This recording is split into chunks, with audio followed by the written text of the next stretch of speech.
I would like to call the roll. Vice Chair Janice Mensah. Here. Michael Milton. James Darm Jr. I saw James. I just Yeah, saw I see his name. And this Can- might be a good time to remind everyone when you're voting tonight to turn your cameras on. Please do that. James, can you hear us? Yes. There you go. Hillary Stuckey. Yes. Secretary Pam Walker. Yes. Tom Lawson. I'll call Tom's name, but he did indicate that he might be running a couple of minutes late, but I'll call his name for the purpose of the roll. Thomas Lawson. Onitha Lewis Walls. Yes. We do have a quorum. The agenda has been sent out for everyone's review. I hope you've had an opportunity to look at it, and I will ask for a motion to approve the agenda first of all, and then I'll ask for a motion to approve the minutes. And Chairman, I didn't get to see the September 11th minutes. Is it possible for someone to share them with me in the event that I might have a comment or? yes, Ruby, can we get staff to share the minutes with Barbara? I'm assuming that Ruby is on here somewhere, because I see COB office. Either that, Pam, could you forward those as the secretary? Is everybody on mute? Oh, Pam, I'm sure Ruby's on here, but Yeah, I'll find it and I'll send it to you. okay. And we do want to recognize the presence of board member Mike Milton. Okay. Okay. So please be reminded, everyone, and there's Ruby. Ruby, Pam has asked if we can send her a copy of the minutes from our September 11th meeting. And me, Barb. Barbara. Barb could ask. I meant Barbara. All right. Is there a motion to accept the agenda?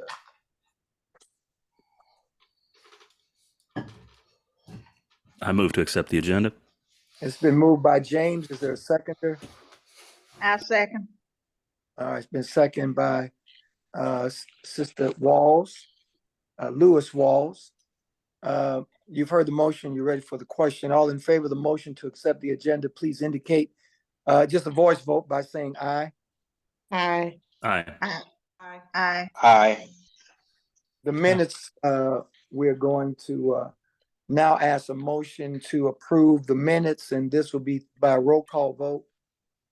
Here, may I ask that you put it on second call? I didn't get to see them.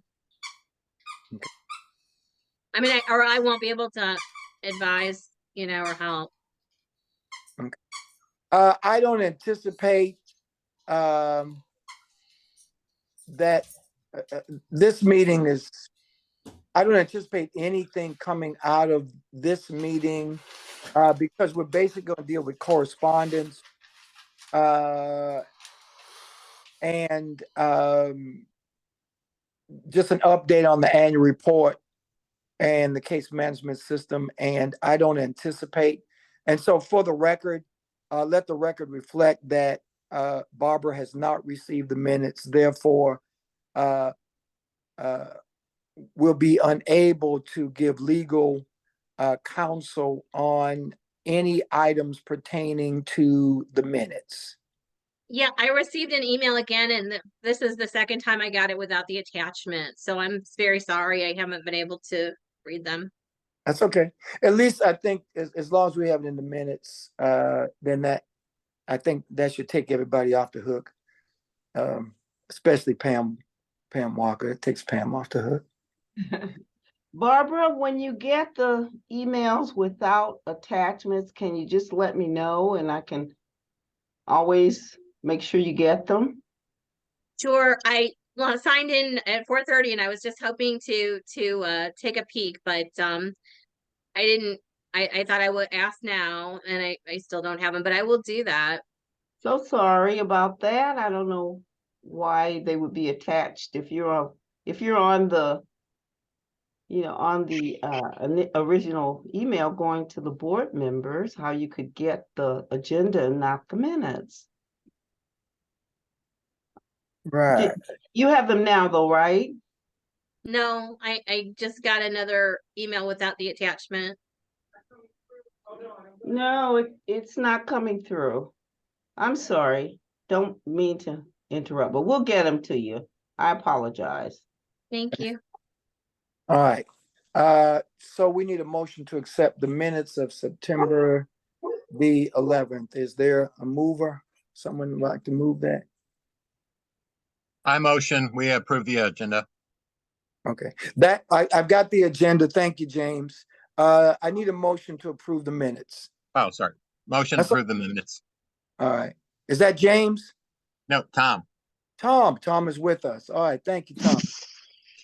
I know, because I'm sitting there looking. Now, Pam got, anyway, I'm sitting there looking at James and I know he's on mute, so I knew it wasn't James. So y'all forgive me. It's one of those days. Tom has made the motion that we approve the minutes of September 11th. Is there a second? Second.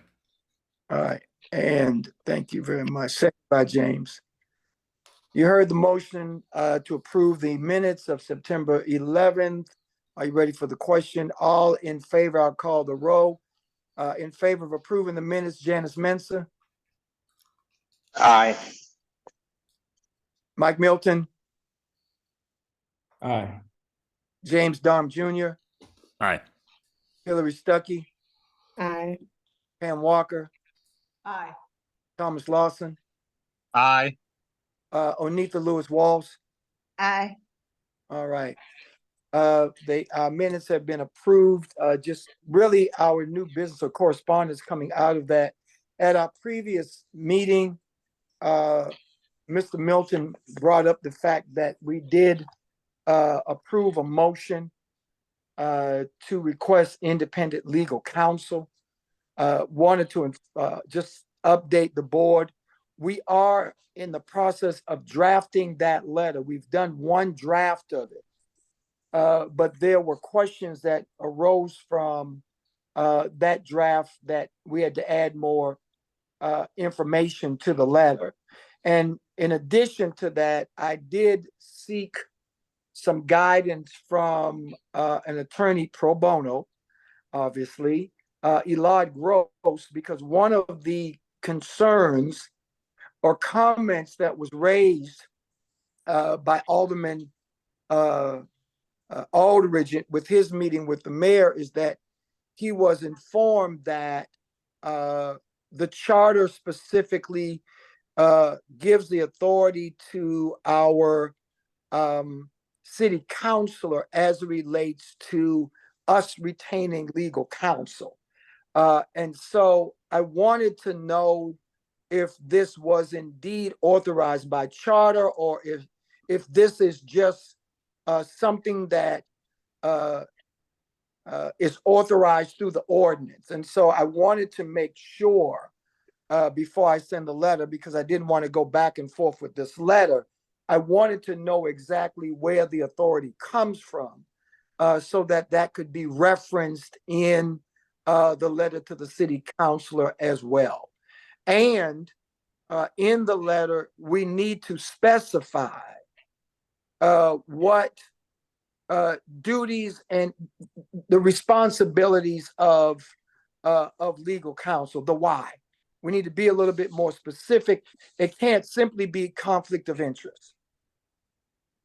And so I'm going to be asking, I've already made some inquiries. And so I do have some examples that I will share with the board.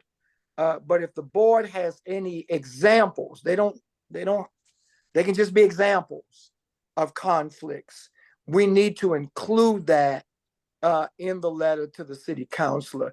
I see Vice Chair Janice's hand up. We recognize. Yeah, I had two things. One, I'm not sure I got a notification that this meeting is being recorded. I know, It is. but if not, could we make sure that everybody has that? And Thank you. Pam, I also wanted to ask Pam, because I believe she's at her laptop. Do you have the capability to record this This is being on your recorded. own account? I mean on Pam's account, because I know sometimes participants can, and sometimes only the host can. Yes, I can record it on this computer. Barb, is that legal for me to do so?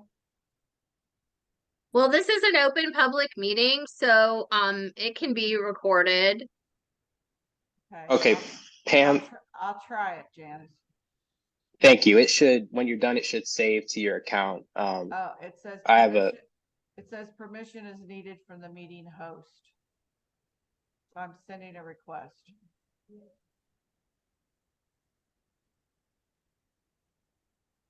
I've had yeah, so that was one thing. Some members of the public reached out to see if they could get the capability to record, obviously the open session parts, since they haven't been posted.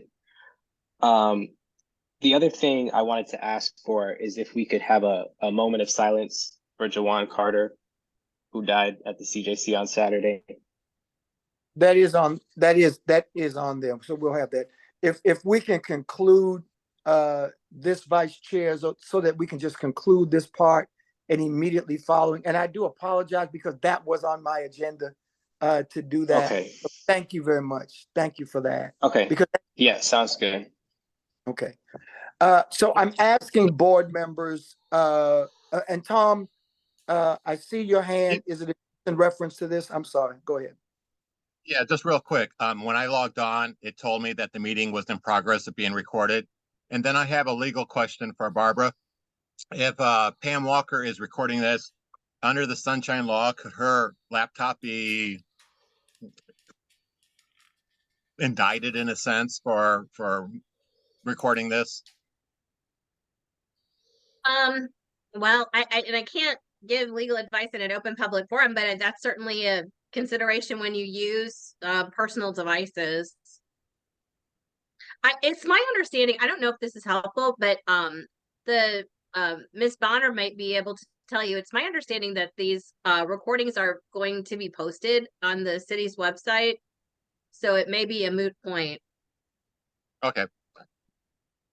Tom, I figure under Sunshine, they could request anything on my laptop related to the board now, including all the emails and, you know, any work that we shared.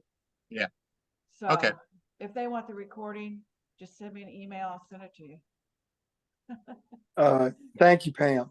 Again, if anyone could relate to myself or Ruby, at least by the end of the week, because we want to get this letter out by the end of the week.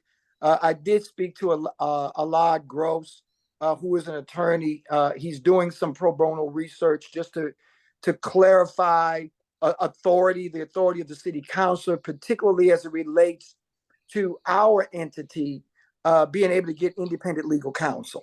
And so, but if there are specifics, and they can be hypothetical, obviously hypothetical, we need that because we need to be able to include in this letter, even if it's hypothetical, some hypothetical situations of conflict of interest. We don't want to, what we're trying not to do is go back and forth with the correspondence. When we send it to the city councilor, we want to be as specific and as thorough as possible.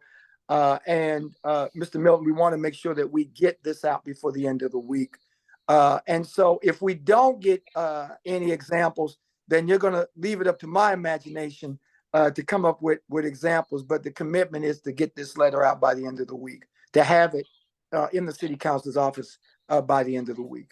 And Mr. Gross has informed me by text that he would have some type of information based upon his research before the evening is out. So I just wanted to give the board an update on that particularly because it was a motion that was unanimously carried by this board. So with that, and I do apologize again to the community, to the public, and to the family of Juwan Carter. Let's just pause for a moment of silence.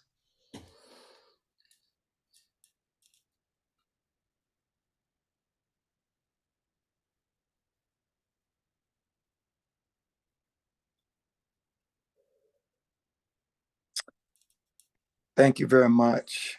And thank you, Vice Chair, for making sure that we understand that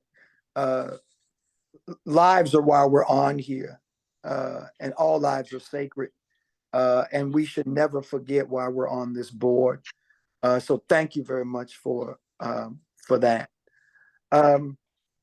In light of that, and it's on here, I think the whole city knows there's another death. I understand that there are those who are saying technically Mr. Carter passed away at the hospital, but the reality is that he was a detainee at the Justice Center, and the commissioner appealed to the court to release him according to the accounts, so that the family would be able to conduct any business on his behalf. That being said, I did receive a call from interim public safety director Coyle, who did inform me that there is an investigation, part of the protocol, that is part of protocol.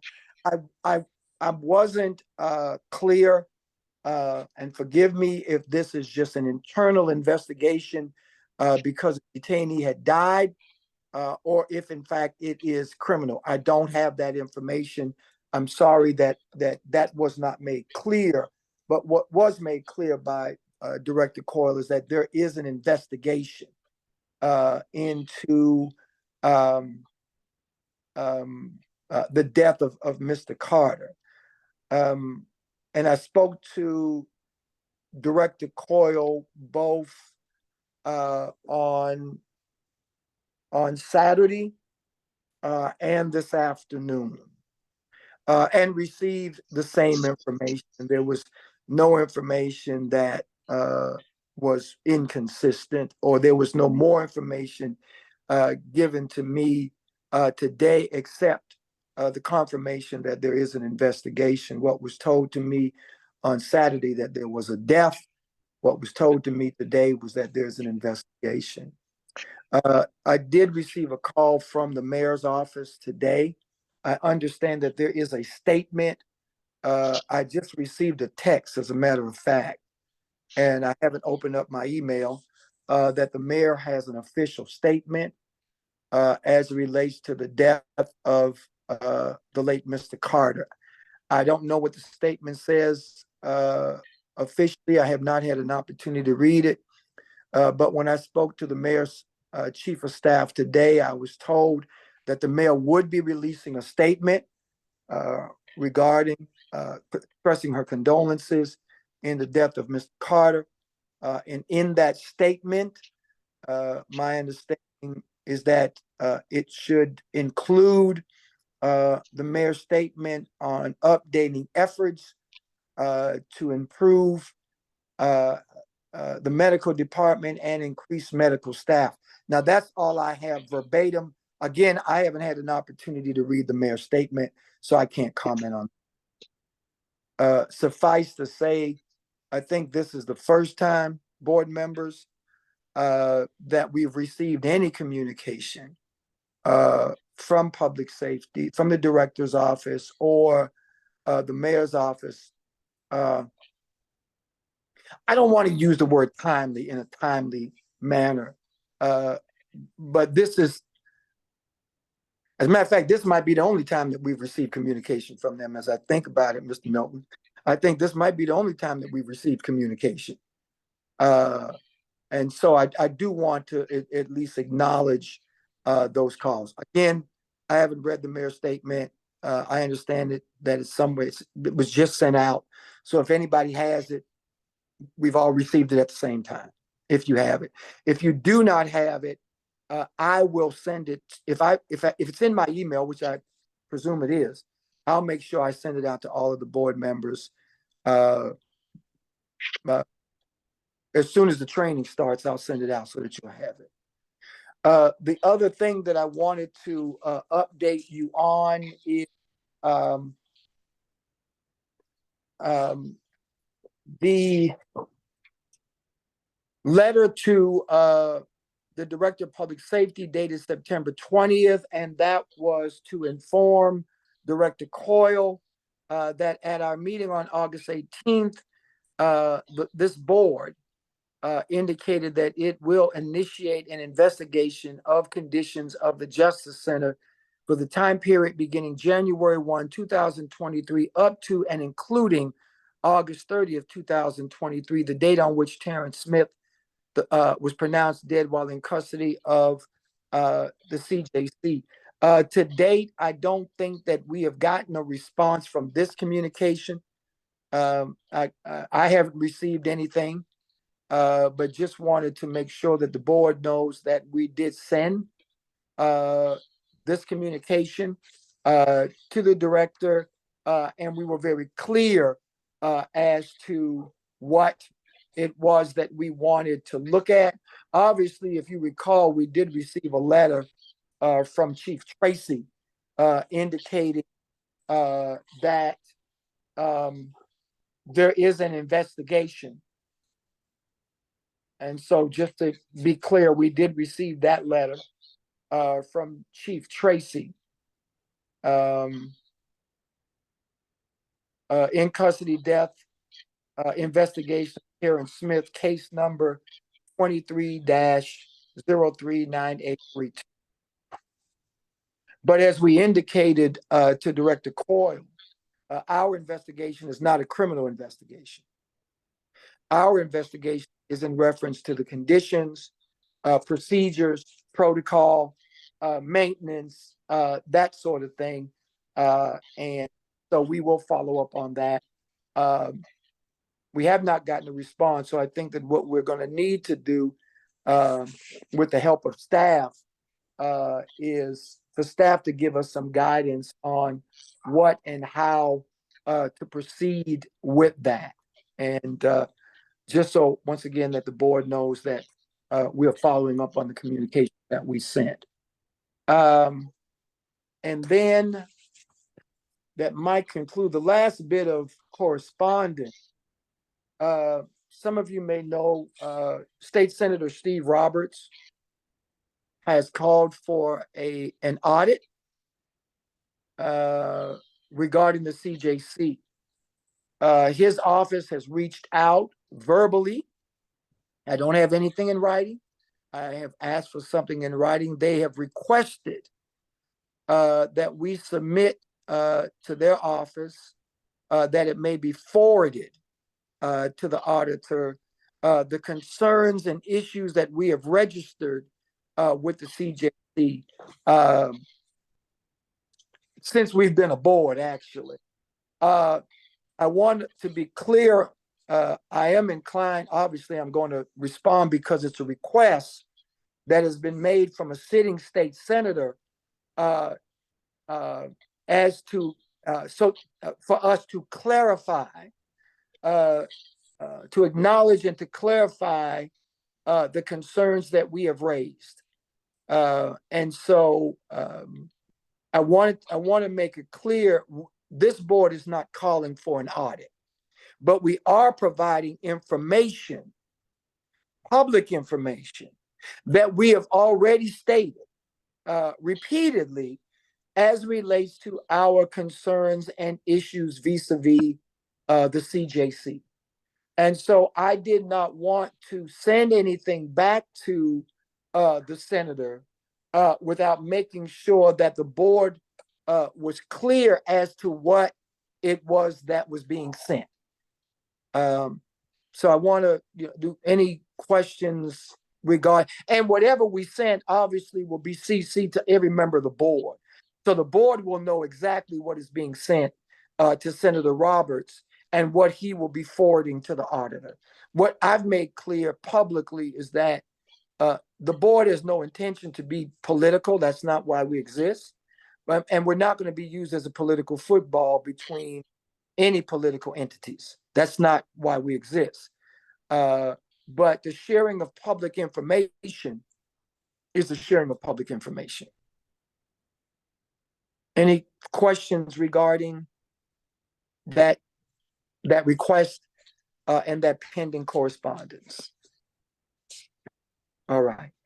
Then that concludes mine. I will ask board members if you have anything prior to the training, any new business that should come before this board prior to beginning the training component. I'll just ask Pam. I'll go by and then Mike. Pam and then Mike. Yes, I'm reading a new St. Louis Post article very quickly here, but the autopsy has come in on Carlton Bernard, and the official cause of death was ketoacidosis due to diabetes mellitus, a diabetic coma due to lack of insulin, and hypotraumatic dehydration. What that means is the body had too little sodium. So I'm just sharing that fact with the board. And let me ask you this question too. He's also represented by legal counsel as well, isn't he? I think that Mark Petroli, I believe, if I'm not mistaken, I think that Mark is representing him and the family. I'm looking real fast in this article. That's correct, Chair. Okay. Oh yeah, I see it. It is in the article. Okay. My question would be, my question would be to you, Pam, based upon your experience and knowledge. Now that the autopsy is in, we understand as a board that the family is being represented by Mr. Petroli. How would this impact on this board now moving forward to request information? Or is this case still under investigation by city police? That's a lot. I don't know if that's a question for you or a question for Ruby. She started smiling when I said that. Yeah, I more asked the medical question issue, but we've got two things that block us. One is anything involved in litigation we can't investigate, and the second is anything being investigated we can't investigate. So right. I don't know if both or one of those conditions apply to his case. Okay. All right. We can definitely follow up with that. Mr. Milton, your hand was next. No, I was just going to make mention of the article that just came out that Pamela read. Okay, look at the two of you. Wait a minute now. Is there something I need to know? Did I miss the meeting before the meeting? Thank you, Mike. Thank you very much. And you're right, and it is Mr. Petroli. But again, I think the public needs to know that we are still monitoring as much as we can and still making sure that we archive and warehouse the information as we get it. Any other new business to come before the board? I have a question. Yes. Maybe it's for, I'm thinking if it's for staff, or is anyone from the city, like Nicole or anyone here, to like answer any of our questions? Or I guess I'm gonna. not. Is Nicole on? I know at some point, I don't know if we're going to introduce the trainer or if Nicole is going to introduce the trainer. And I didn't have it on the agenda, and I do apologize, but for the next meeting, we are going to ask Nicole to be present, because we need to get an update on the case management system. My understanding is that it is in the city attorney's office, that it's past the personnel director's office, and my understanding is that it had to go to the city attorney before it got to the board, but as a courtesy, that there was going to be some weigh-in from the circuit attorney as well. So my understanding is that those two offices, the city attorney and the circuit attorney, were going to weigh in on the case management system before it got to us. It is the hope of this board that all this, if our training is expected to be concluded by the end of the month, and if the staff has already concluded their training, it would seem that all the other partners that are part of this collaborative process would make sure that they are just as expedient as they want us to be. And so I will follow up with Nicole and make sure that Nicole is on the agenda for the next meeting to give us an update on where we are with the case management system.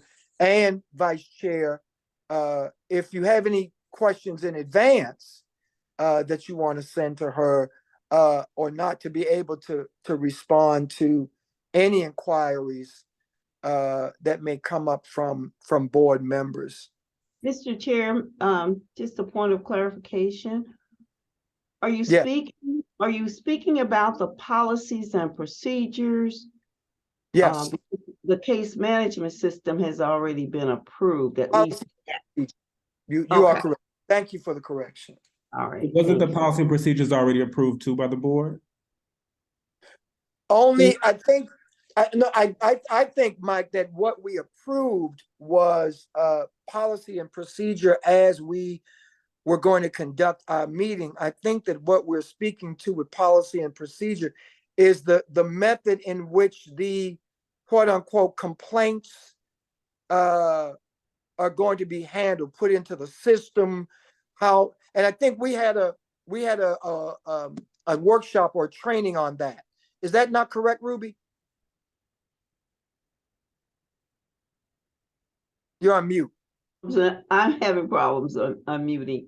That's all right. The board has actually approved, I think, a couple of documents that centered around policies and procedures. The problem was, as I recall, they had not been collaborated upon. Right. So this is what's happening now. Nicole is coordinating the process of collaboration on the last draft that was done by the staff and submitted.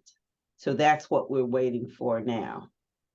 And did we not have I want to say workshop, but wasn't there was a presentation that was done on that, or was the presentation we did, was that part of our training?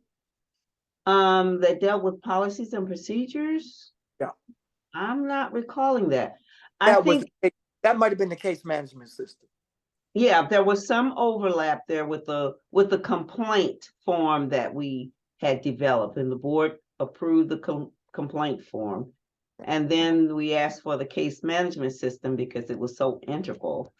And now we're waiting for the policies and procedures that's moving through the system that Nicole is coordinating for us. And for board members, and I know board members know, but just for the public's sake, this coordinating group is outlined in the ordinance. And so we are bound by the ordinance to make sure that that there are other eyes, that the public safety, Department of Public Safety, the Department of Personnel, the city attorney, the mayor's office, there are other collaborative partners. And so, as Ruby indicated, we approved it. Mike, you're right. We approved it at the beginning of our tenure, almost over a year ago, but now it's going through that process, and then it comes back to us. My understanding, we're the last eyes on it. Mhm. Thank you, Mike. I mean, I have more questions, but I see other hands up. Okay. Janice and then James. Yes, thank you, Chair. I was gonna ask,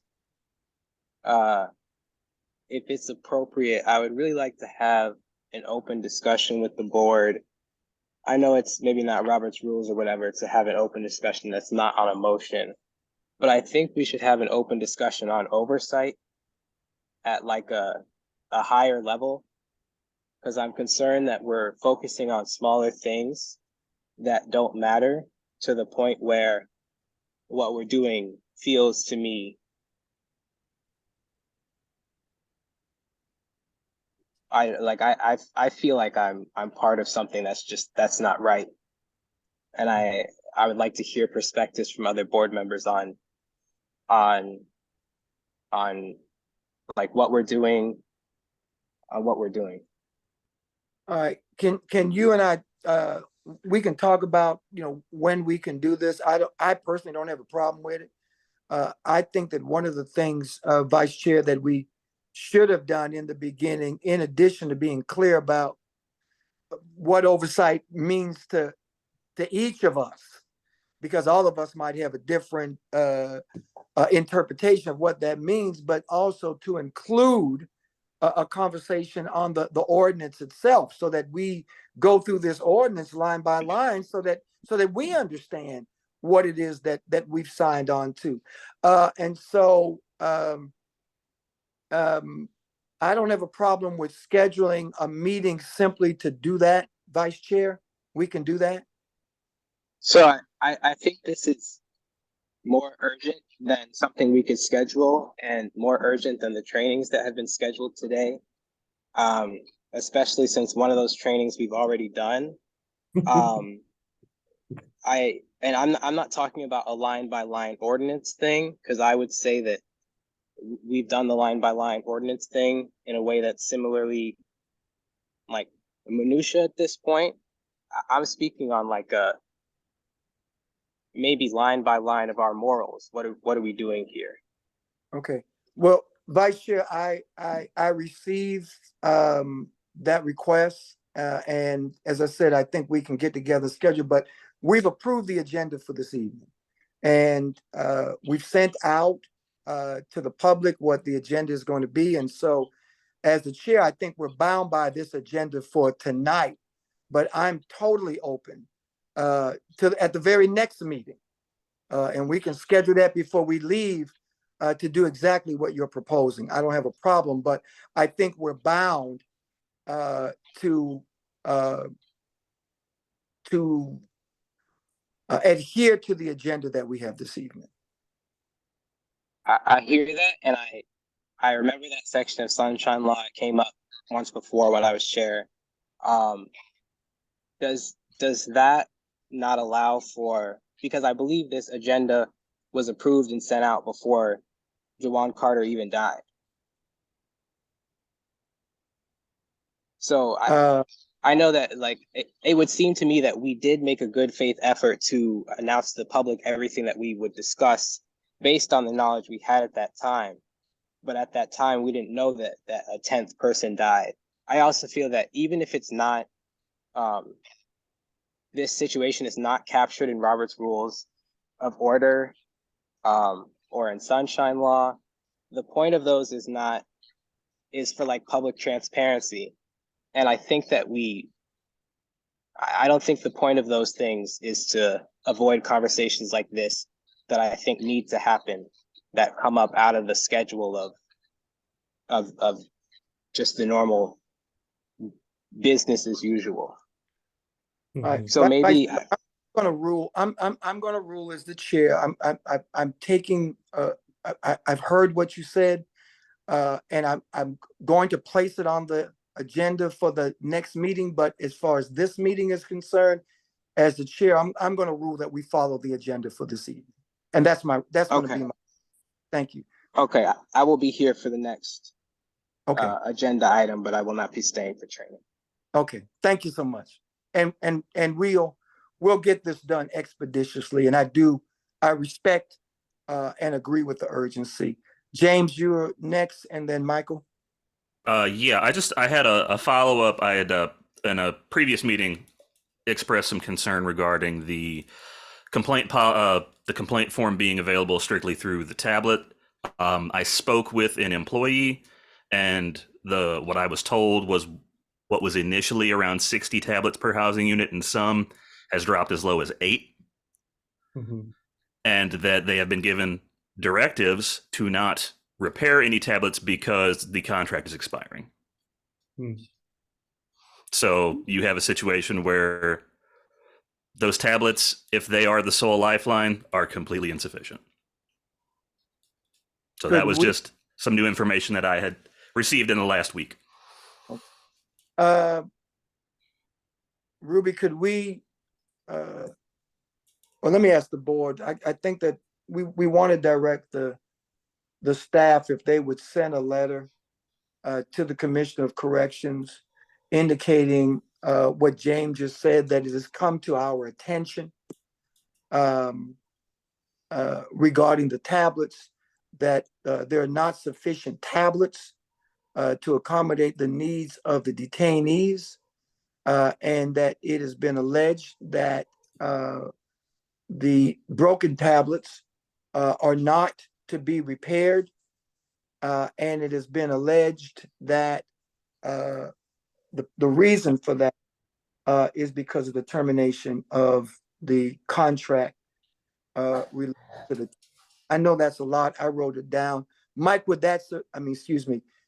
James, would that suffice your concern if we put that in writing and send it and ask them for a response before our next meeting? That would be nice, yes. Okay. All right. All right. All right. Thank you, James. Mike? Yeah, I got a question for Bob Burke, but before I get into that, I just want to say, Janice, thank you for slowing us down. You know, it's one thing to move through an agenda. It's another thing to acknowledge the constant stuff that's happening inside of this jail, especially 3 and 40 days. So I welcome the conversation. I think we should have the conversation, and I don't think it's worth waiting, me personally, but just want to say thank you for slowing us down. The question that I have is I raised on September 11th to Bob Burkett, basically to point out exactly in the ordinance that says that we're required to do the trainings, and there was supposed to be a report back to us or a circle back to that, and I think that we're owed that explanation. So I would like to. I had asked the chair to put that in writing. I didn't receive it. Apparently, that's our formal process. But if you want to, I haven't been able to review the September 11 tape because it's not been posted. But I can take that back, and I know you have very frequent meetings, so we can address that quickly. All right. And so can I answer to that? I guess my question is that there've been so much conversations about the trainings. It's been cited so many times, Barbara. It seems like you are very, very sharp when it comes to the ordinance. I don't understand why we have to continue to wait for a very top level understanding of why we're required to do the trainings, or even the interpretation of the trainings. It should be something, as much as it's cited, to say to us very quickly where does it say in the ordinance specifically that we're required to do the trainings before we're able to do anything? I would be happy if you want to do a closed session next week or something. Again, I know the chair called for like a line by line, go through. That'd be fine. Michael, would that be sufficient that we have a closed session next week and to get that, to go through that? Would that be? No, that would not be sufficient for me, especially considering that we're still being held up. In fact, I think one of the I don't know if it's a motion but I think that we should consider as a board going down to the jail and requesting access to the jail, because I don't see, I've had lawyers look at this pro bono. I've looked at this training myself.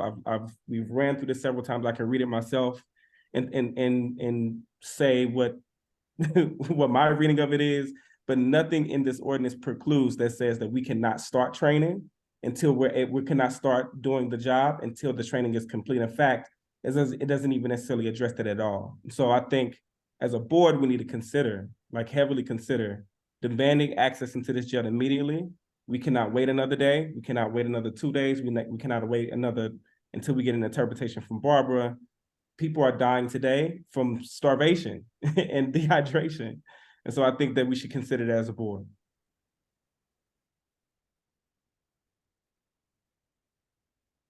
Well, as the chair, first of all, Barbara, we will put something in writing specifically asking for the interpretation of the ordinance that relates to training and to request specifically that the city council point out the ordinance requirement that says that we need training before we can begin actually reviewing and or having access to the CJC, its building, its records, etc. And so we will put that in writing. I'm going to say this as, you know, I know I'm the chair, but I'm a member of this board too. I don't have a problem in my activism and my advocacy doing certain things, but as a board, I think this board has boundaries. Now we might agree on those boundaries or not, but for me as chair, I'm operating based upon the ordinance.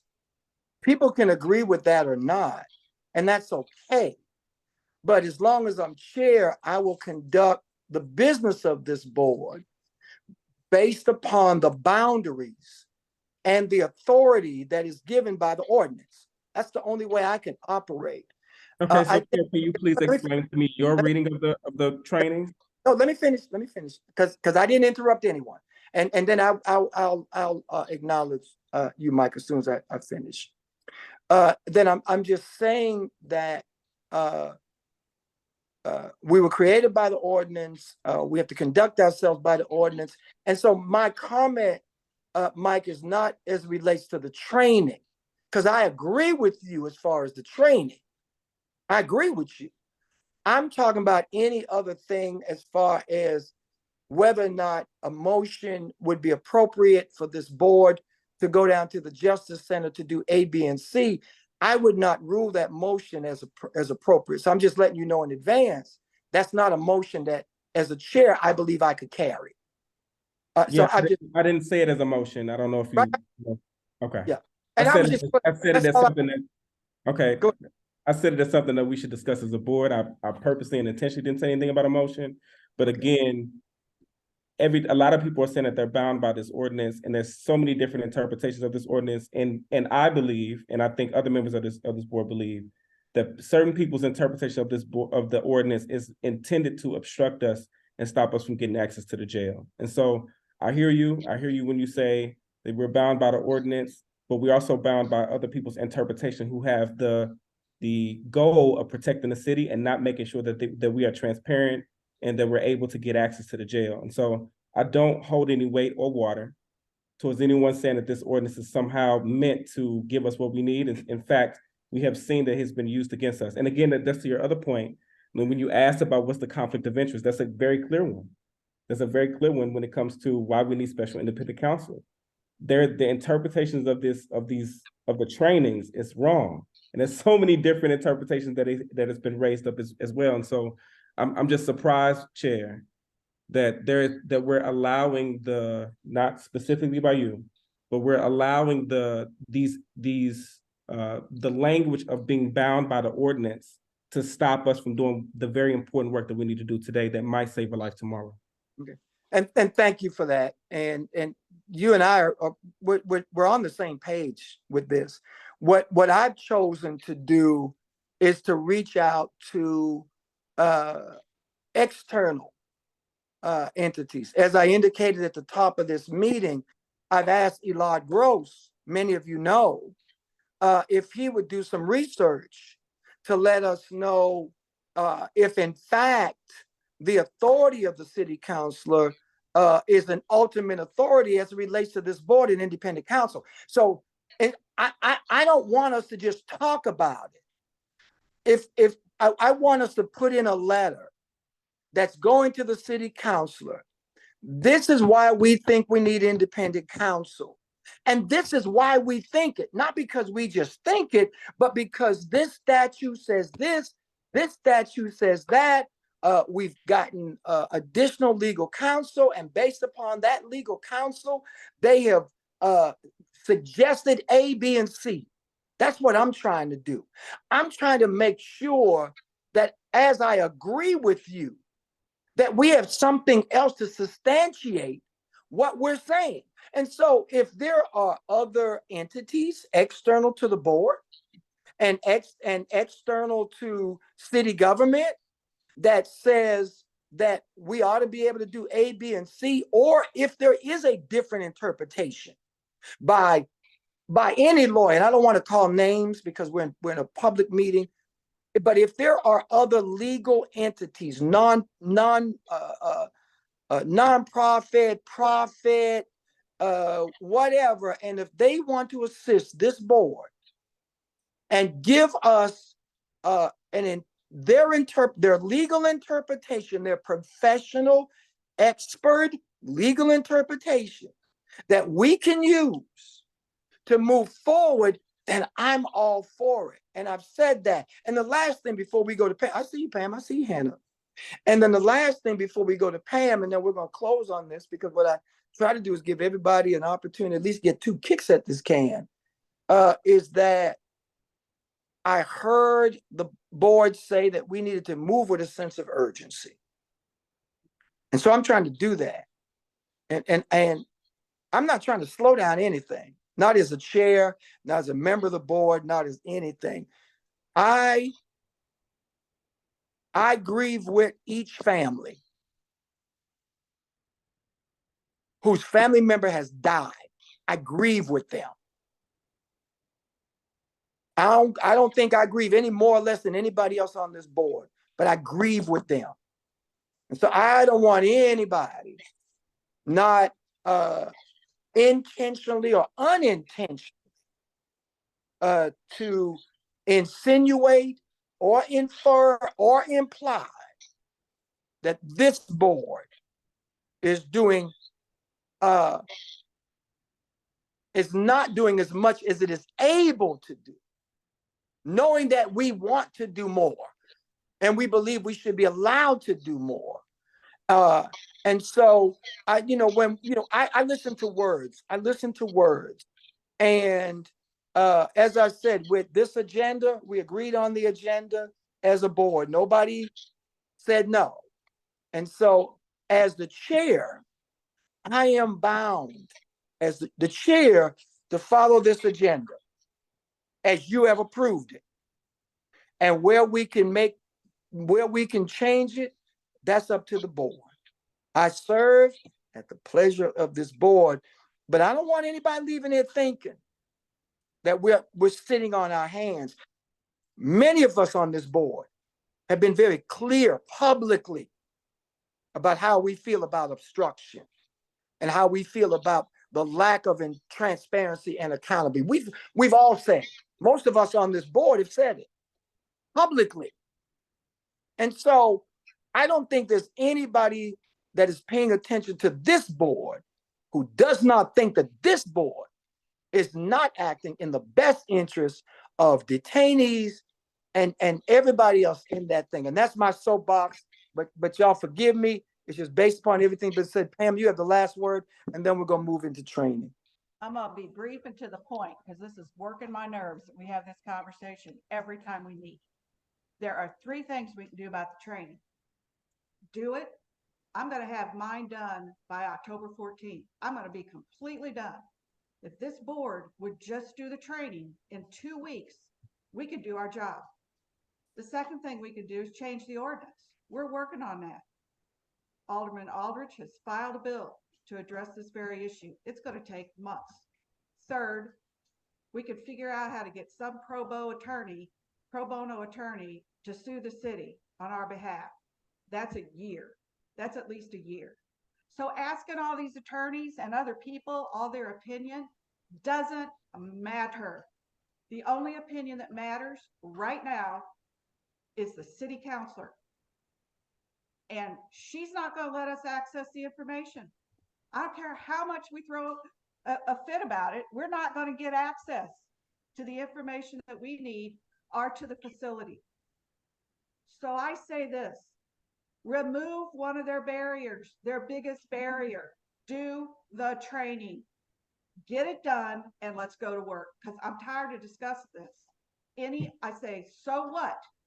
When people bring up options, then what? Then what? Then what? It just delays it. It puts us off. We make some sort of political statement about how wrong they are, and they are wrong, but we could just do it and be done with it and move on. So that's where I am. And I'm really tired of spending an hour. It's 6 o'clock. We got 2 trainings tonight. I want to get those done. And I'm doing one on the 14th, and then I'm going to be able to do my job. And I encourage everybody else to go there. Pam, Thank isn't those trainings, Pam, a training that we already completed? I don't Okay. care. Okay, I care, because I to think that somehow, after a year and a half of doing this work, that somehow that now there will no longer be barriers to us getting this information. After we've scheduled these trainings, we've done trainings, we're being told to propose new rules that we already proposed. We now have to do a training that we already have done. And everybody on this board, well, excuse me, not you, Pam, but almost everybody on this board understands that these trainings are not stopping us from doing the work. What I'm calling for actually is for us to stop playing the game of the city, because my team is actually organizing with these families.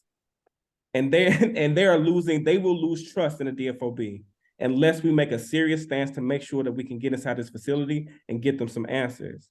Like, they're not gonna, if I told them training, which I have not talked to them, but if we told them that the training is holding us back, they would scoff at us.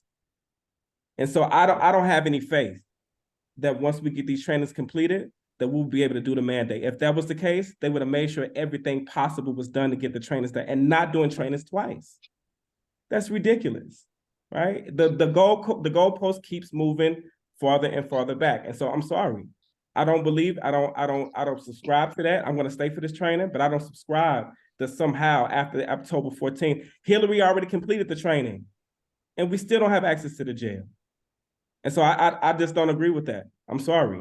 And I'm also calling for this board, in the same way that we have been brave so far, calling for this board to stand up and actually stand behind the actual interpretation of the ordinance that says that we can have access to this jail anytime we wanted to, as long as we gave 24-hour notice, and go down to the jail and get access to it. And then what, Mike? And then what? And then we prove again that they're stopping us. Excuse me. That's Okay. what happened. Excuse me, just for decorum's sake, let's make like we have a chair tonight. And all comments should come through the chair. Let's do that. I think that Mr. Milton has made his point. I think Ms. Walker has made her point. And individually, whatever board members choose to do and how they choose to do it is on them. As I stated, and I don't like repeating myself, there have been many of Hold on. many no, we're not gonna do the daddy roll. Everybody on this board, chair or not, has the right to say what they want to say. I interrupt you when you talk. You did interrupt. I did not interrupt. You did interrupt. No, I didn't. Yes, Pam was did. talking. Pam was talking. But anyway, let's chair. We're going to close this part of the discussion. We're going to move into training. Chairman, Chair, Before Yeah. you do, may I ask a question? And I guess you might want to ask staff. I said earlier that it was my belief that these were being posted to the city website. I just want to make sure I'm correct on that because I do believe that, even though there's a bit of a lag. Is that occurring? Ruby, I could don't you want to give respond? anyone the wrong impression. Ruby, could you respond to that? You're on mute. And you're still on mute. We'll be right there. Ruby stepped out for a second. She'll be right back. Okay.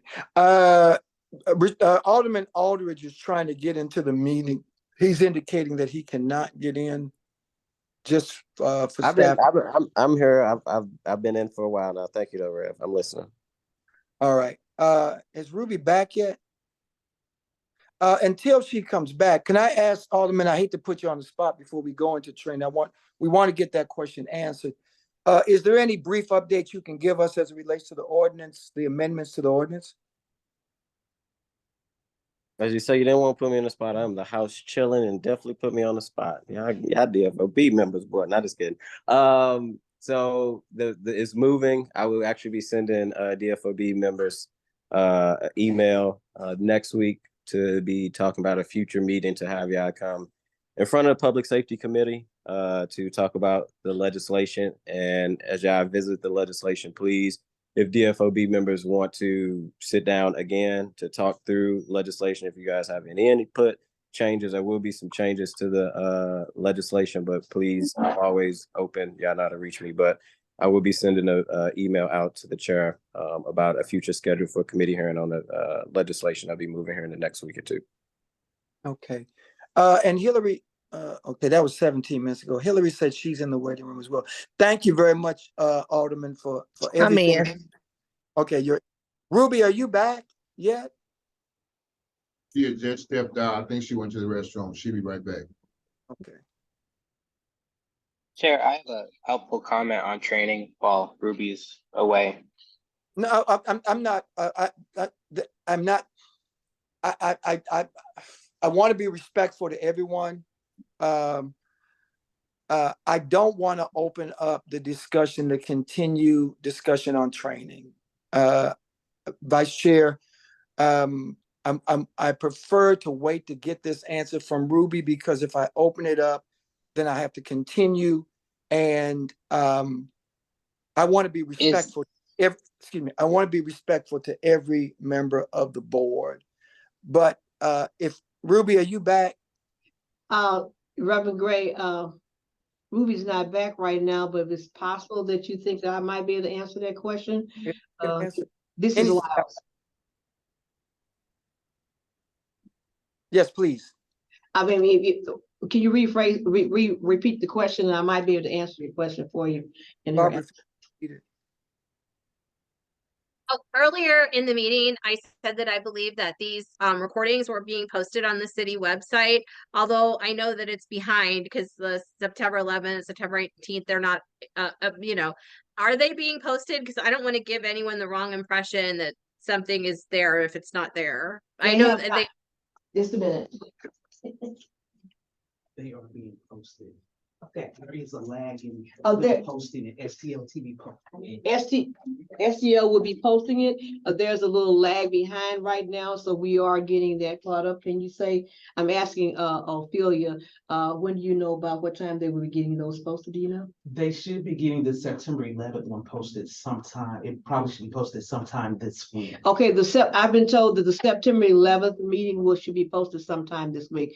Possibly, I would say, if this week, I say by Friday, possibly, that we may be posted. And then they're a little bit behind. So hopefully by the time we have by next week, another week, we might have the other one posted. But STL is the one that's doing the posting of that information. Okay, thanks. all right, now for those who are on, we're now going to pivot into our training for this evening. Lieutenant Brown, are you on? Or Attorney Shrugs, whichever. It's actually Attorney Suggs, because Lieutenant Brown, I think, canceled. So you only have the one training for this evening. Okay. And And yeah. just for the record, I want to say, Rube, just for the record, when we schedule 2 trainings, we usually try to do it in advance. And it's incumbent upon those who are scheduling the training to make sure people are available, so that we don't, because now we have to do another meeting to accommodate that. And if this person had been available like they said they were going to be available, then we would have been finished with this part of the training. So that adds to the frustration that people have. So I do appreciate it. We only have 1 training tonight, and I want to thank the attorney. We're supposed to start at 5:30, but I'm sure that the attorney understood that there are other more priority issues that this board has to deal with. And so we're now going to turn it over to our training on labor rights and laws. Good evening. My name's George Suggs. I'm with the firm Schucott, Cook and Warner. I practice exclusively labor and employment law on the side of unions and individuals. I was asked to, and I did the training for the staff. I was asked to do it primarily on public employee union and collective bargaining, and so that's what I'm prepared to do. However, if there are some issues that don't neatly fit into that category that you have questions about, I would ask you just to interrupt me and we'll go there. But primarily what I'm going to talk about is collective bargaining for public employees in Missouri. I've been doing this since 1981, and I have done public employee work since then, and there has been a huge change in Missouri's public employee bargaining law over those years. When I started, Missouri was what could best be described as a meet and confer state.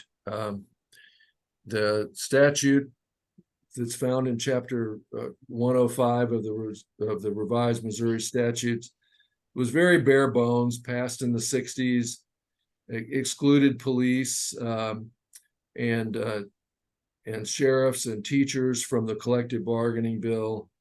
And mainly in Missouri, what you had was a system where, while people had a constitutional right to associate with a union and join a union, and couldn't be discriminated against because they joined a union, that union had very, very little power to really affect the wages, hours, and working conditions of the employees that they represented. That didn't mean that there weren't teachers' unions and that there weren't police unions, even though the statute didn't apply to them.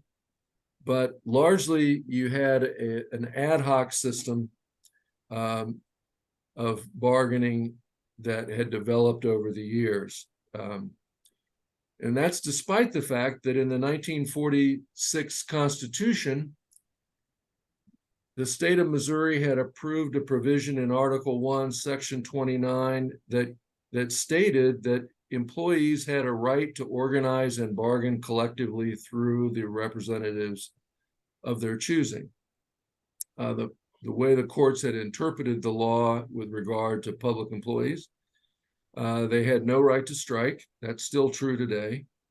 They had no right to do anything more than petition the government with regard to their concerns, which was the meet and confer provision that appears in the state statute and remains there today. And so what you had was a system where largely public employees that joined unions had to resort to politics to influence what happened with their terms and conditions of employment, or engage in what, when I started, we referred to as kind of organized begging. The union could go to the table and present its list of demands and desires, and the employer would listen politely sometimes not so politely, and then tell the union it would consider the union's demands or proposals, and then would just decide on their own what the answer would be. The other development that came in the city of Sumter case was that the Missouri Supreme Court held back in the early 80s that those agreements, once they were reached between a union and a public employer, were not binding on the public employer. Missouri Supreme Court, and in a number of cases reaching back into the 60s, had held that in a public employer like the city of St. Louis or a school board was not bound by the agreements that it reached with the union, that they were free to change those agreements anytime they wanted.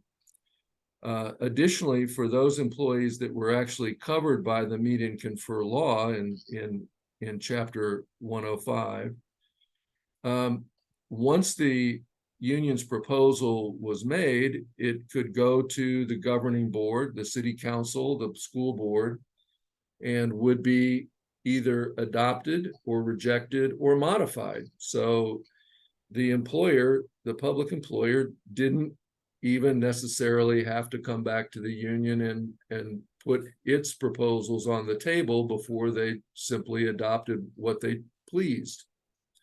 It was a very, very employer-dominated process. That all began to change with the Supreme Court's decision in the M&EA versus Independence case that came down in 2007. And in that case, the Missouri Supreme Court finally went back and took a look at that constitutional provision, Article 1, Section 29, and determined that it actually means what it says. And that is that every public employee in the state of Missouri has a constitutional right protected by the Missouri Constitution to engage in collective bargaining through a union that it chooses. That case arose because the independent school district had basically decided that it would do what the courts had told them they had a right to do up to that time, and that is they just unilaterally determined that their previous agreement with the union would be set aside. And the Missouri Supreme Court decided two things in the M&EA case. One, that the constitutional provision applied, and that the way that it was applied was that the agreements between a union and a public employer in Missouri would be enforceable, that the union could go to court and enforce those agreements, and the employer could not unilaterally change them. So it became a binding contract. And secondly, the Missouri Supreme Court said that in that case, they were teachers, that teachers, though they weren't covered by the Missouri meet and confer or bargaining statute, had a right to bargain with that school district. And that in doing so, and in the organization process, that the district had to develop a system or plan for dealing with the union.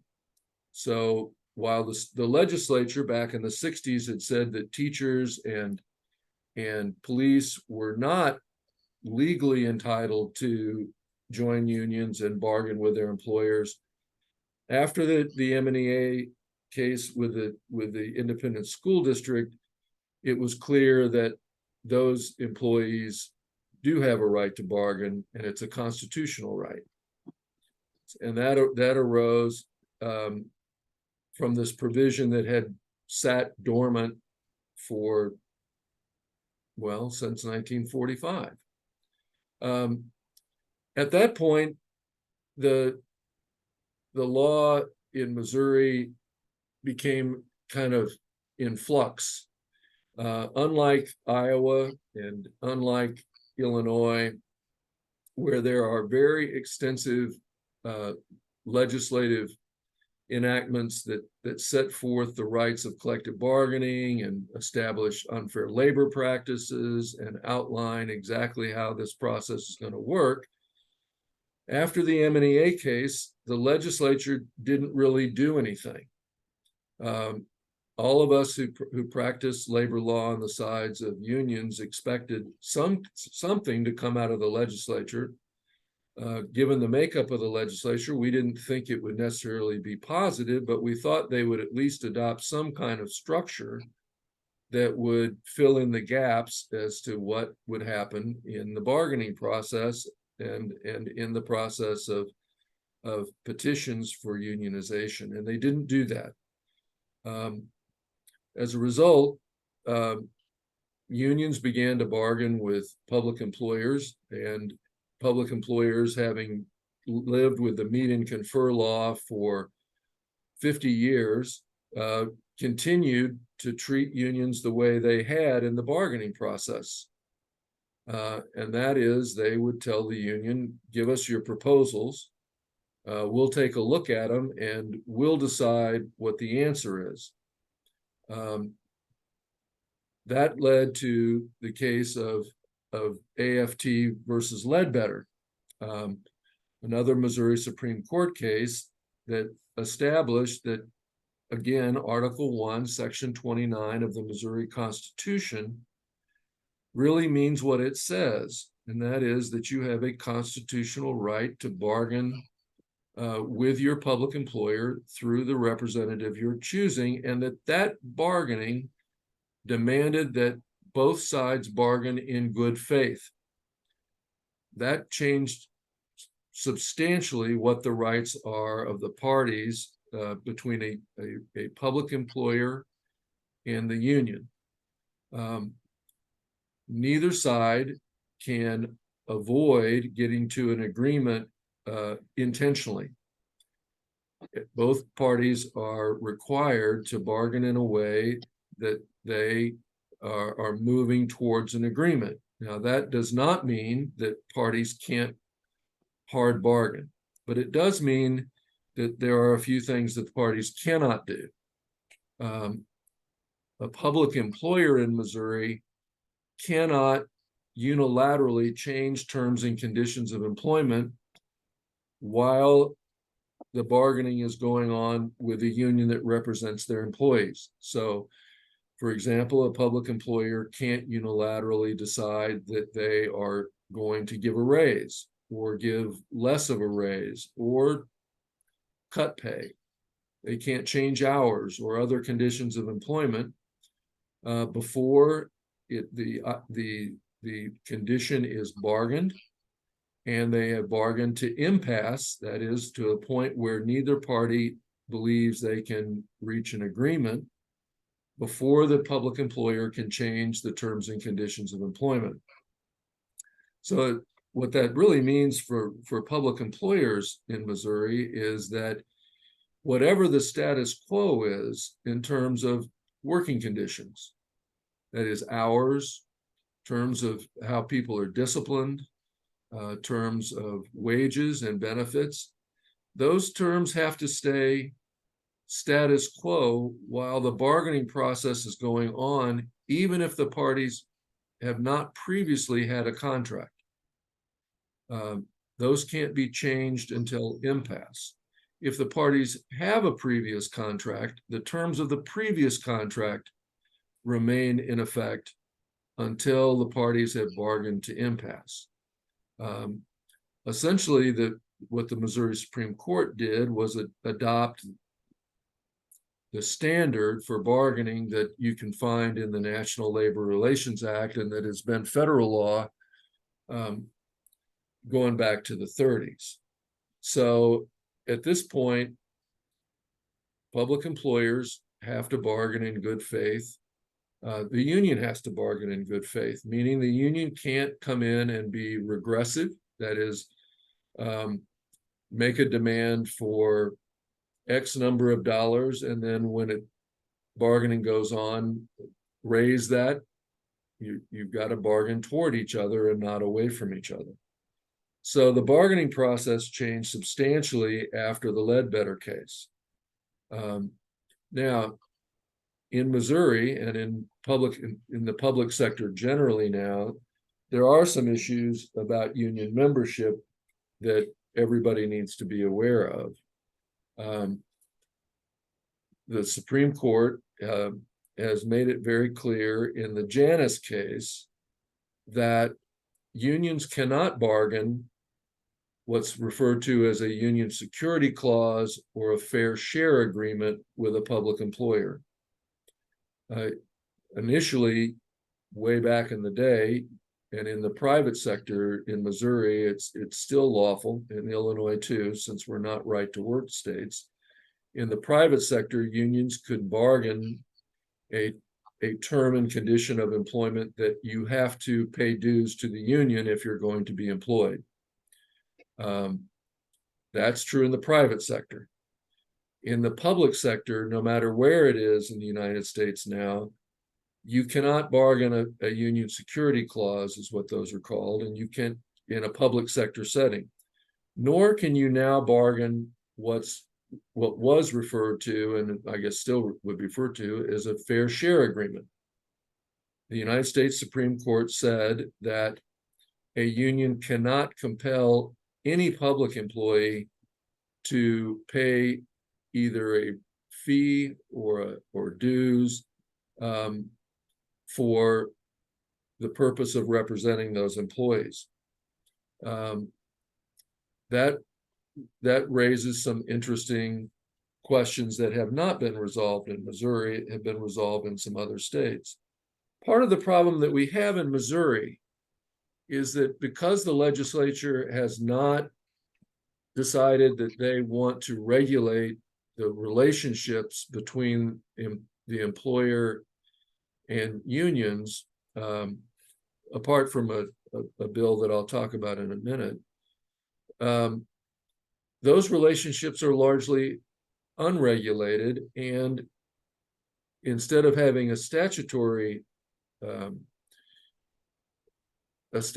setup deciding how things get run and somebody to decide what's an unfair labor practice or what an employee or employer or union can do, it requires a trip to the circuit court when the parties reach a dispute. So if the union believes that the public entity is not bargaining in good faith, in the federal sector, that goes to the National Labor Relations Board. And I'm sure people have read about the Starbucks, what's going on with Starbucks, and also what's going on with the auto workers. Those relationships are heavily regulated through the National Labor Relations Board. And there's a whole system of unfair labor practices and administrative law judges that are there to decide the relationship between the union and the employer. Missouri has nothing like that. The only decider of whether a party has violated either the meet and confer statute or the rights under the Missouri Constitution is for somebody to go into the circuit court and ask a circuit court judge to decide the issue. That results in waiting on dockets and trying cases, and usually a trip to the Court of Appeals, and in many cases to the Missouri Supreme Court to decide issues that routinely get decided in labor matters in the private sector under federal law very quickly through an unfair labor practice process. In Illinois, they have an Illinois State Labor Relations Board that very quickly and efficiently decide issues of unfair labor practices. Missouri has nothing like that. And that means the process takes time. It leads to a lot of uncertainty. It means that issues about whether or not conditions of employment can be changed many times wind up being regulated by the circuit court in the county where the employer exists. In 2018, the legislature passed House Bill 1413, which purported to heavily regulate the activities of unions in Missouri that represent public employees. That bill was determined by the Missouri Supreme Court to be unconstitutional. And all the provisions of House Bill 1413 were set aside by the Missouri Supreme Court because it was, the regulatory scheme was so pervasive that the court decided it couldn't be saved by declaring some parts of that bill constitutional and other parts not. So they struck the entire thing. That bill would have regulated the right to picket, the right to demonstrate. Some very clear infringements on the First Amendment to the United States Constitution. And so as a result, the Missouri Supreme Court struck it down. It also had very broad requirements for unions reporting on their financial situation, on dues collection, and highly limited the union's right to represent employees in collective bargaining. One thing that from an individual employee's relationship to the union that has not been determined in Missouri, under federal law, because a union is given this exclusive status and the right to negotiate on behalf of a bargaining unit, and that you cannot bargain individually with employees when they are represented by a union, and that's true in Missouri. It would be a violation of the law, as I read the law, for a public employer to go to individual employees and bargain with them individually. Under federal law, when the union was given that kind of exclusive status and power, the United States Supreme Court, starting back in the 40s and up through today, said that a union is given that tremendous power, but the union has a duty of fair representation to its members, not to act arbitrarily, perfunctorily, or in bad faith. That's true under federal law because the union was given that exclusive bargaining status. And the Supreme Court created that duty. As far as I'm aware, there is no law in Missouri, there's been no case where a Missouri court has recognized that now that unions are given this power as exclusive bargaining representatives, that they owe a duty of fair representation to the employees they represent. I would be very surprised if at some point that does not become the law through case law in Missouri. It's just a matter of time until I think somebody goes into court and establishes that a union can't be arbitrary, discriminatory, or perfunctory in exercising its power to bargain over wages, hours, and working conditions. That's how that duty arose in the federal sector. In the private sector under federal law. I expect that at some point it will arise in Missouri.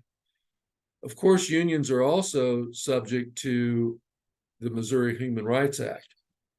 They are subject to them as employers if they employ the requisite number of individuals as an employer, and so they cannot discriminate against their employees with regard to their treatment, adverse employment actions. But unions also cannot violate the Missouri Human Rights Act by discriminating against its members based upon the prohibited categories in that act. And so a union can't decide based on race, age, sex, national origin, disability, religion, that they will not represent a particular or group of employees. That is not limited to just representation with the employer. The way the Missouri Human Rights Act is written with regard to unions, it could be clear down to whether or not employees get invited to a union picnic.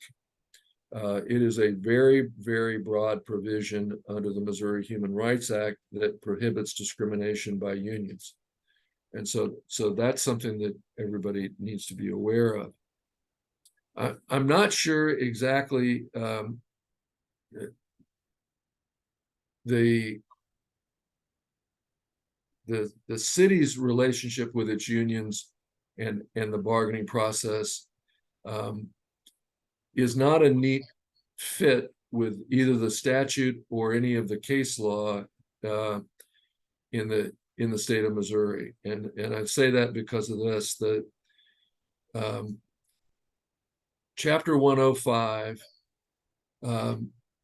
provides that once an agreement is reached between a union and the public employer, as I said earlier, the agreement is to be submitted to the governing body for either acceptance, rejection, or modification. The city of St. Louis is kind of a unique animal, and the city has not traditionally, and I represent some unions that deal with the city, submitted the entire collective bargaining agreement negotiated with its unions to the Board of Aldermen or to ENA. All that's generally submitted is the agreement on wages in a wage ordinance. So all the other conditions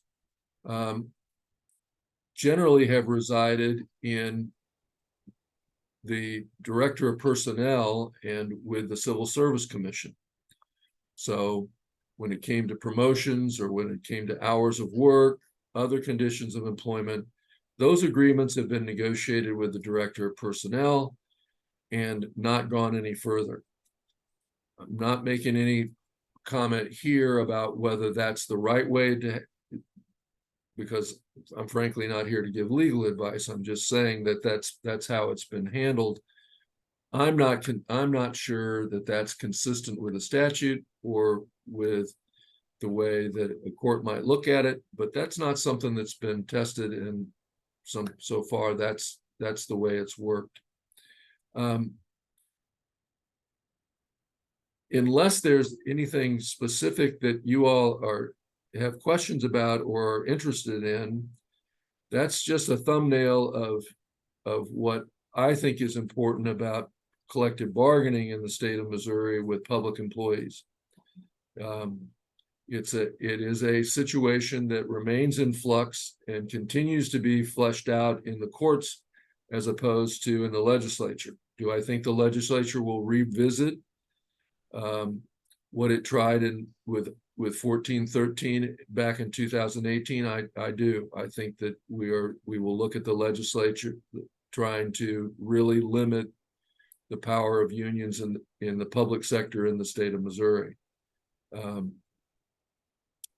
If you have any questions, I'm happy to answer them, and if not, that's the extent. Pam, Secretary Walker has her hand up. Yes, sir. we've been told by the mayor's office that they're negotiating a new agreement with the union for corrections officers. When are those documents public? When can we see what collective bargaining agreement is in place, if ever? I don't know. Yeah, so if you're asking about, you know, when it becomes public record in terms of sunshine, I can't really tell you. That's something the city councilor could weigh in on about when it's finished. All I can tell you is that the way the process has been in the past with the unions that I represent with the city, and I do not represent the correction officer, or I wouldn't be here, right? So is that is done through the director of personnel bargaining with the union, and that when the terms and conditions are finished, the wage ordinance goes to the Board of Aldermen, and the other terms and conditions are adopted through the Civil Service Commission. I would think that's a public record, but that's me. And that once it's finished, that would be and agreed to. Now, that would mean the union would have to submit it to its membership for ratification and acceptance. And, you know, then the question is whether the city has accepted it, rejected it, or modified it pursuant to the statute. Okay. Any other questions? I just, so in terms of what this board is charged with doing, I don't know if you've had an opportunity to review the ordinance that created this oversight board. When it comes to you know, the board getting to a point where it is going to make a recommendation as relates to, let's say, discipline. And you may have already answered it, but is it mandatory that any deliberation or decision that we make, is it automatic that the union is involved in that process and or conversation? Well, if your recommendation is to that the city change terms and conditions of employment, and that can be either the process for discipline, or if you're recommending discipline in a particular case against an individual. Let's take the first one. If you say, listen, we're recommending a change in the process. We think this is the way it should go down when something happens at the facility. If it's a change in the process, legally that has to be bargained with the union. That's going to have to be something that goes and gets bargained with the union if they're unionized.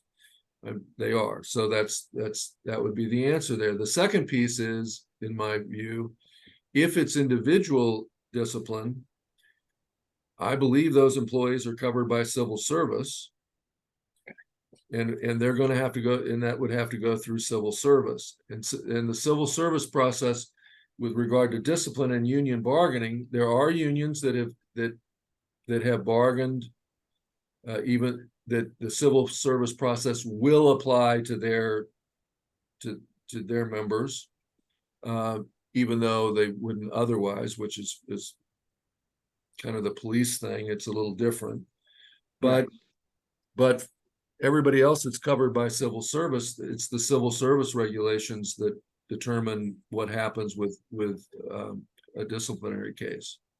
Okay, James.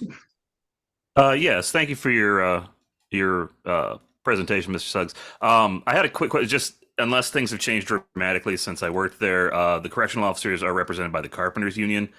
In your experience as like a secondary offshoot of a union, how good is the representation?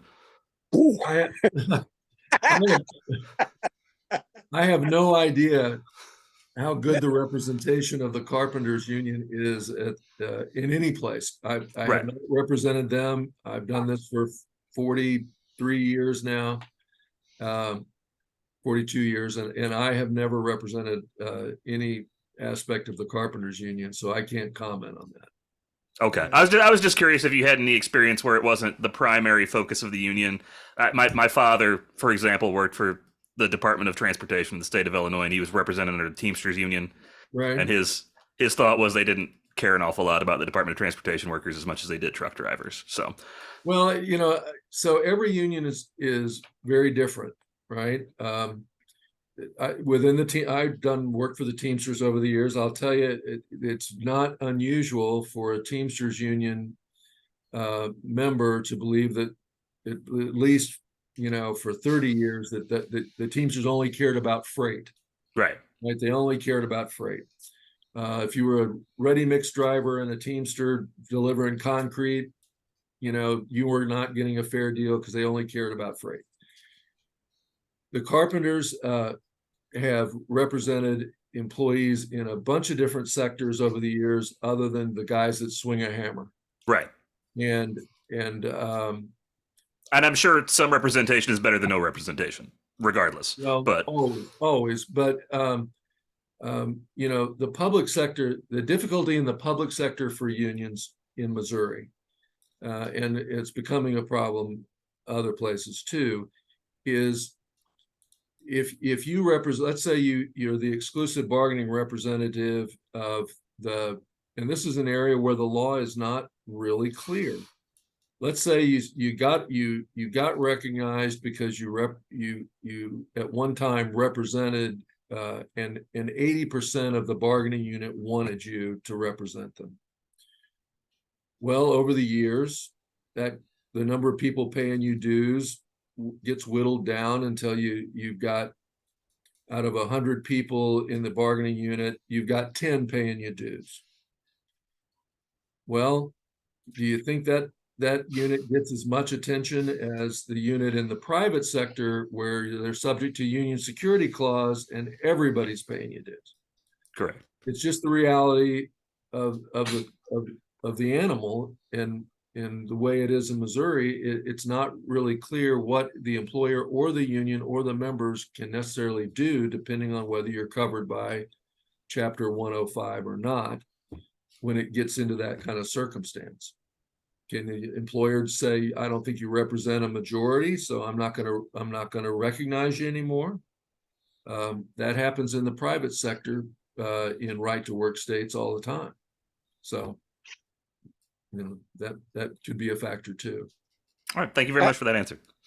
Thank you, James. I think for most of us anyway, I think that we want to make sure that at the end of a process, if it comes down to our board making a recommendation that's going to affect someone's livelihood, is that we're clear about what input should we be looking towards and looking for. I suspect that the staff are really going to be the ones to have to know what information they need to present to the board for our final recommendation. But, as you talk about the rights of workers, like James said, we just want to be clear as a board that we're not missing any parties, that we're not missing anything. So we appreciate tonight that it was very helpful. Well, let me on that point, let me just suggest something that always occurs to me. Change is hard, right? And when you've had a union representation for a number of years, and you decide to switch things up and things are going to be different, that always comes with resistance. It just does. That's been my experience. But the labor law has never in Missouri and in the federal sector ever dictated an answer. The law doesn't dictate an answer. The law dictates a process. Mm-hmm. And if you're true to the process of collective bargaining, you'll decide what you as let's say from the employer side, what needs to change. and you'll decide, here's what we need to change, and then the process begins. And if you go through the process actually is what's more important from a labor lawyer standpoint, following the process and getting through the process, than anybody trying to dictate the answer. The employer comes to the table and says, we've got to have these things. This is what we have to have in order to move forward. So I just think it's got to be, what's important is being respectful of the process, and the outcome will work itself out. Gotcha. Any other questions? Staff, does anyone, I want to make sure, I know we've got board members on here and this is our training, required training, but just want to make sure, staff, do you have any questions you want to ask for clarity or anything? I just want to make sure that we cover everyone. Well, we have had this training, Reverend Gray, with Attorney Suggs, and we did have an opportunity to question him at that time. So Very good. I don't have any questions. I'm not sure about other members of the staff. All right. I just want to make sure I'm doing my due diligence here, Ruby. I don't want you calling. I don't want you calling me later on asking me why I omitted you and the staff. So I figure I've got enough issues stemming from this evening. I don't need any from you. So. Oh, you certainly have no issues from us. Reverend. All right. Anyone else? Any other board members? Seeing none. Thank you very much. And in my head, I don't know why I don't want to let it go. You said something. City employees, civil service, and charter and state statute. In recommending disciplinary action, I understand the ordinance, I understand the charter, I understand civil service, but, and this might be a stretch, could there be any instances on the DFOB side where there is state statute that may even prohibit us from making a recommendation as it relates to changing process or procedure or recommending disciplinary action? Well, I think, there's nothing that prevents you from recommending a change in the civil service regulations or the ordinance that empowers the civil service. I don't see a state statute that would impact that. I can't speak to the city charter because that's a whole other matter. When it comes to individual discipline, recommending individual discipline, the way the law is now, you would recommend it, but it would have to go through civil service, and it would have to go through the civil service process. Okay. All right. That's clear. All right, we're not going to hold you up anymore unless there are any, I'm trying to look to see if any hands are up. I don't see any hands up.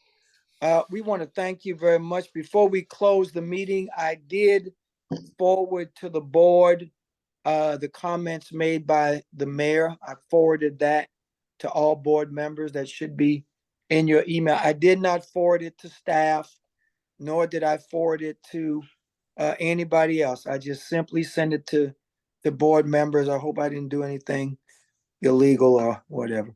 But I'll leave that to the lawyers on here to decide. With Barbara's on here, George is on here, Ruby's on here. I don't see any red flags going up. And I'm sure that the mayor's statement will be, if it has not already been made public and made available to the media, that she'll do so using her own people. I did not want to send the mayor's statement out through my platform, be it email or anything else. That's up to her to do that. With that, then, I'll reach back out through staff to find out. We have one more training I call the small group training. And then we are looking at the 14th and the 28th to conclude 8 hours on the 14th, 8 hours on the 28th. The goal is to get everything done by the end of the month. But we will have another meeting before the end of the month to accommodate training and to accommodate any business to come before the board. So I just got a text. The story that went out includes the mayor's statement. The story from the, I guess from the Post does include the mayor's statement, so it's out there. Is there a motion to adjourn? Real quick before I will motion to adjourn. Yep. I'm not sure if it's going to be everybody's cup of tea, but last night there's a program on HBO called Last Week Tonight. And there was a 19-minute segment on that program about healthcare in detention facilities and how abysmal it is. It's available on YouTube. If you search Last Week Tonight, it should be the first thing that pops up. But I found it very illuminating and apropos given our circumstances. All right. Thank you very much, James. I'm gonna take And a I look move at to that. adjourn. Up, see, that's what happens. That you put the information out, you pivot to the move. All right. Is there a seconder? I'll second it. Thank you very much. It's been moved by James, seconded by Tom. All in favor of the motion to adjourn, say aye. Aye. Aye. Aye. Aye. Thank you very much. Good night, everybody. We'll talk soon.